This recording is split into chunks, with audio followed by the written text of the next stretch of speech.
apply to too many people, but I have a question about the military spouse preference.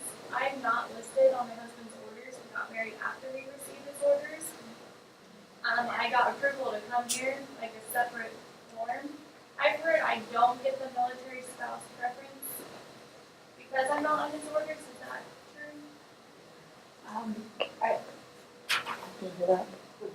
I probably have to talk to you a little bit more about that, but it's true. If you were not married prior to, then typically you don't get it. My question is actually kind of more volunteer. It'll kind of go a little to businesses as well. But Jill, when doing your volunteerism throughout your career, I have many employment gaps being a military spouse, but I have a lot of volunteer filling in those gaps. How do you say is the best way to represent that on a resume? Do I represent that as a job, so filling those time slots and then doing bullet points, or doing it later, because I know there's lots of different ways of representing your resumes nowadays.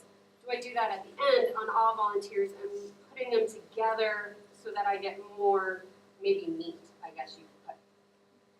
These are great questions. I think, where do you put your volunteer experience and these odds and ends that are outside the box, and how do you fit them into a very boxed resume where we typically, depending on what you're doing, it has to go in order. And I think I'm going to let you guys answer this, but I also think that's going to be a great segue into the exercise that Lynn's going to do with us in a few minutes. But we'd love to hear your guys' thoughts first.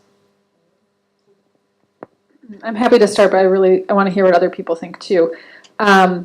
So I recommend putting the meat together as you put it. I think of it the same way, and always putting what's most relevant to the job you're applying for at the front, however you got that experience. So the bullet points I listed off, that was my first entry for the resume I submitted to this position. It wasn't my most recent employment, but the way I structured my resume for this application was to lean on the experience that was relevant for the position.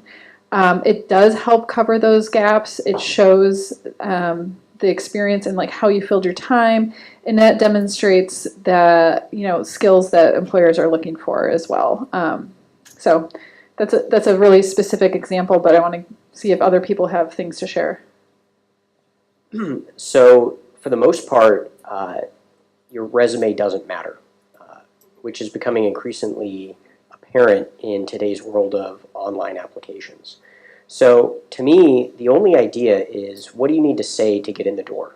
And whether you were hired for a position that you're getting paid for, or you were selected for a volunteer position, or you just said, hey, this is something that I'll do. It's putting down on an online application or on your physical printed resume, these are the skills that I have to present.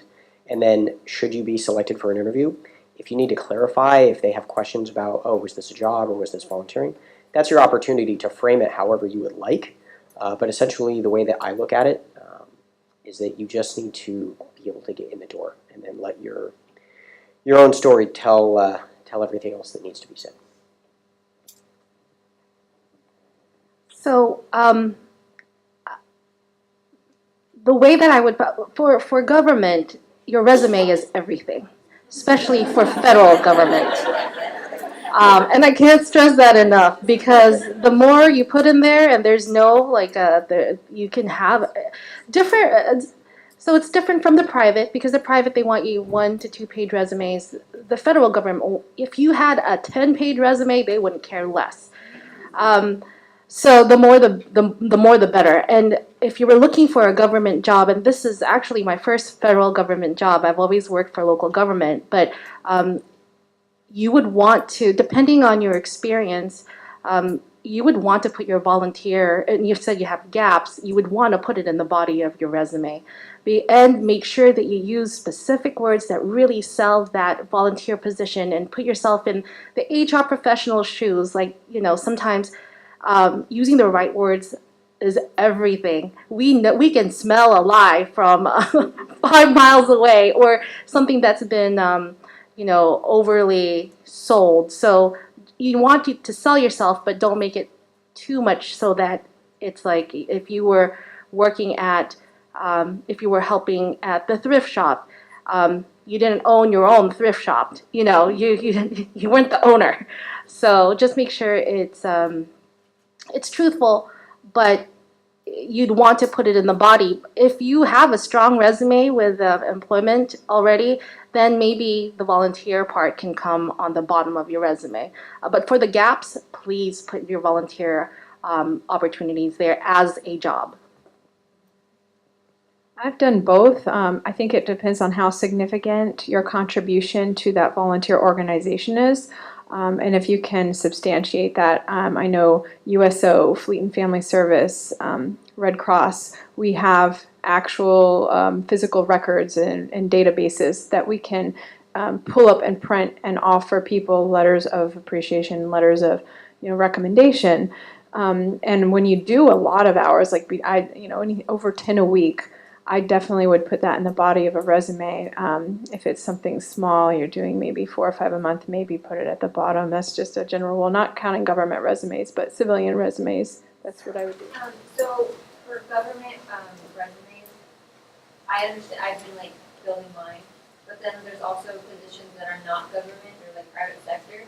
Is it okay to use the same resume, just change it up to, detail, to kind of correlate towards that position? Or should I just have 2 entirely separate resumes? Very different. Very, very different. In fact, for me, I have 5 different resumes. Every time I apply for a job, I change the whole thing up based on what they're requiring and what what I can sell about myself. So you can copy and paste some things, but if you gave a private employer a federal resume, they would probably not read it. And just as a general rule of thumb, for the most part, HR professionals, I think in general, really only spend about 20 seconds looking at resumes unless there's something in the beginning that really catches our eyes. So just have a friend look at your resume and say, hey, does it look strong? And just give them literally 30 seconds to look at it. That's a good way of determining whether your resume is interesting from the first page. Right. I'm probably not the only mom in the room, and also short duty stations for my husband, like a 9-month training here or a year there, and he's also technically been able to work in certain locations. What's the current recommendation for how you deal with that on a resume and or in an interview? What do you say? You don't just say, I have 2 kids. This is the years that I had kids. I know they're not really allowed to ask if you have kids, but you can't really avoid the topic. It's awkward. How do you handle that? So I have prepared answers to this question before when I went through my doctoral interview to get into school, and I simply tell them I have no problem being at work on time and committing, and I would love if you would call my previous employer and they could tell you how excellent my record of punctuality and dedication is. I was able to manage and blah blah blah. You list what you were able to manage, whether it was my husband was deployed for 12 months and I had 2 young children and I was able to work consecutively without missing any work days, or just basically tell them how great you are and how you were able to handle all of this, and give them references. Say, hey, it's not a problem. I got it under control. I haven't answered this question personally yet, but I have worked with a number of spouses who were in the situation that you describe. So I just want to say tips like this are just invaluable, and talk to each other, get tips like that, because it happens and people get jobs, and from 9-year gaps to 5-year gaps of no paid employment and maybe not even volunteer experience during certain times when the tempo of your life is just too busy. That's fine. It happens. So learn from each other. I want to plug that. And I've worked with amazing people who have had those gaps.